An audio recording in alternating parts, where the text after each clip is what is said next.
एक गांव में एक जमींदार रहते थे। वो यूं तो नए नए पोशाक और ठाट बाट में हजारों रुपया खर्च करते रहते थे, लेकिन दान के मामले में उनकी मुट्ठी बंद हो जाती थी। एक बार उस गांव में अकाल पड़ गया। गांव के लोग भूख प्यास से मर रहे थे। उन लोगों ने सोचा जमींदार के पास से कुछ सहायता मिलेगी। यह सोचकर वो जमींदार के पास गए। क्या बात है, तुम सभी एक साथ यहाँ पर?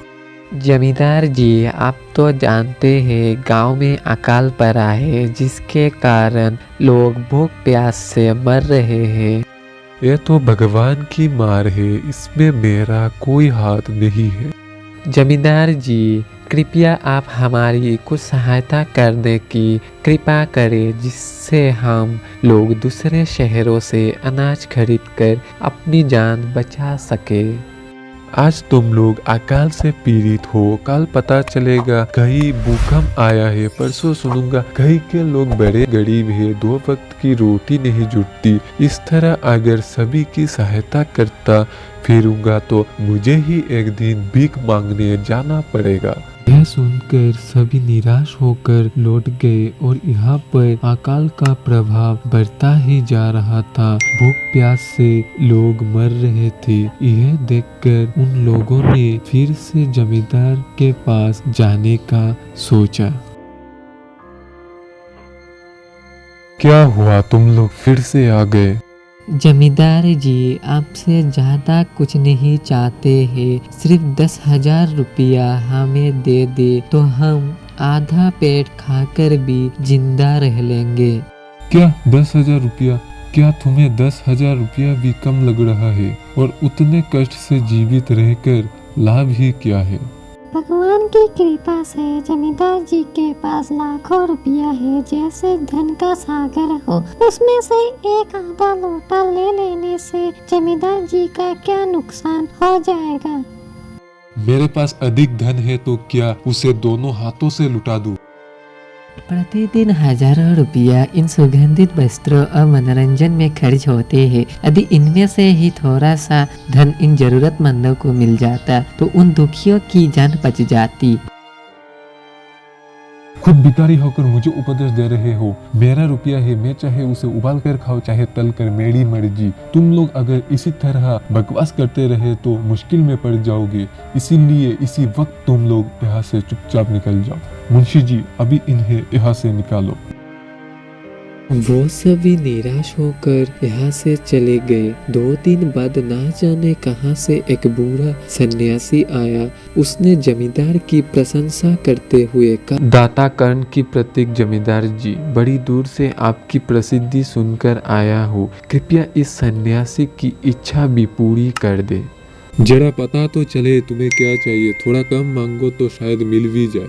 मैं तो बूढ़ा सन्यासी हूँ, मैं अधिक धन का क्या करूँगा। आपसे 20 दिनों तक बहुत मामूली भिक्षा प्रतिदिन लेना चाहता हूँ। मेरा भिक्षा लेने का नियम कुछ इस प्रकार है, मैं पहले दिन जो लेता हूँ दूसरे दिन उसका दुगना, फिर तीसरे दिन उसका दुगना, इसी तरह से प्रतिदिन दुगना लेता जाता हूँ। भिक्षा लेने का मेरा यही तरीका है। तरीका तो समझ गया, मगर पहले दिन कितना लेंगे वही असली बात है। 2-4 रुपया से पेट भर जाए तो अच्छी बात है, मगर एकदम से 20-50 मांगने लगे तब तो 20 दिनों में काफी बड़ी रकम हो जाएगी। जमींदार जी, मैं लोभी नहीं हूँ। आज मुझे 1 रुपया दीजिए, फिर 20 दिनों तक दुगने करके देते रहने का हुक्म दे दीजिए। ठीक है मुंशी जी, आज से सन्यासी के कहे अनुसार अगले 20 दिनों तक उन्हें भिक्षा दी जाती रहे। ठीक है जमींदार जी, जैसे आप कहे। सन्यासी यह सुनकर जमींदार की जय जयकार करते हुए घर लौट गया। जमींदार के आदेश के अनुसार कर्मचारी प्रतिदिन हिसाब करके सन्यासी को भिक्षा देने लगा। इस तरह 2 हफ्ते तक भिक्षा देने के बाद कर्मचारी ने हिसाब करके देखा कि दान में काफी धन निकला जा रहा है। यह देखकर कर्मचारी ने सोचा, जमींदार तो कभी किसी को इतना दान नहीं देते। यह बात उसने मुंशी को बताई। मुंशी ने कुछ सोचते हुए कहा, ये बात पहले ध्यान में ही नहीं आई थी, मगर आप कोई उपाय भी नहीं है। जमींदार जी का हुक्म बदला नहीं जा सकता। फिर भी एक बार पूरा हिसाब करके मुझे देना। 20 दिनों के अंत में कितना रुपया होता है? कर्मचारी ने तुरंत हिसाब करने बैठ गया। कुछ ही समय में कर्मचारी ने पूरा हिसाब कर लिया।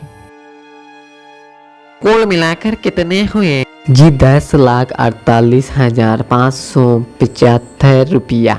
मजाक कर रहे हो? यदि सन्यासी को इतना रुपया दे दिया जाए तब तो जमींदार जी क्या सभी धन ही खत्म हो जाएगा। मजाक क्यों करूँगा, आप ही हिसाब देख लीजिए। हिसाब देखकर मुंशी का सिर चकराने लगा। उसके बाद दोनों जमींदार के पास गए। क्या बात है, आप दोनों एक साथ यहाँ पर? जमींदार जी, आपका सभी धन खत्म होने वाला है। वो कैसे? जमींदार जी, सन्यासी को आपने भिक्षा देने का हुक्म दिया है, मगर आप पता चला है कि उन्होंने इस तरह से आपसे करीब 10 लाख रुपया झटकने का उपाय कर लिया है। क्या? मैंने तो इतना रुपया देने का आदेश नहीं दिया था, फिर इतना रुपया क्यों दिया जा रहा है? जी सब कुछ आपके हुक्म के अनुसार ही हुआ है। आप खुद ही दान का हिसाब देख लीजिए।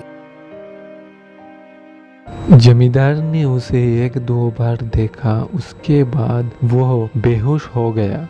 बहुत देर के बाद होश में आने पर सन्यासी को बुलावा भेजा। सन्यासी के आते ही जमींदार रोते हुए उनके पैरों पर गिर गया और बोला, दुहाई है सन्यासी महाराज, मुझे इस तरह जान माल से मत मारिए। जैसे भी हो एक समझौता करके मुझे वचन से मुक्त कर दीजिए। अगर आपको 20 दिनों तक भिक्षा दी गई तो मेरा संपूर्ण धन ही खत्म हो जाएगा। फिर तो मुझे ही भिक्षा मांगने जाना पड़ेगा। सन्यासी ने गंभीर होकर कहा, इस गांव में लोग अकाल से मर रहे हैं। मुझे उनके लिए केवल 50,000 रुपया चाहिए। वो रुपया मिलते ही मैं समझूंगा मुझे मेरी संपूर्ण भिक्षा मिल गई है।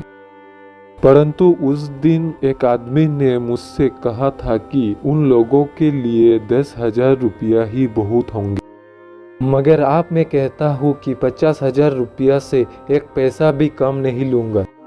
जमींदार बहुत गिड़गिड़ाया, मगर सन्यासी अपने वचन पर डटा रहा। आखिरकार लाचार होकर जमींदार ने 50,000 रुपया सन्यासी को देने के बाद ही जमींदार की जान बची। पूरे गांव में यह बात फैल गई कि अकाल के कारण जमींदार ने 50,000 रुपया राहत में दिया है। सभी ने कहा, हमारे जमींदार कर्ण जैसा ही दानी है।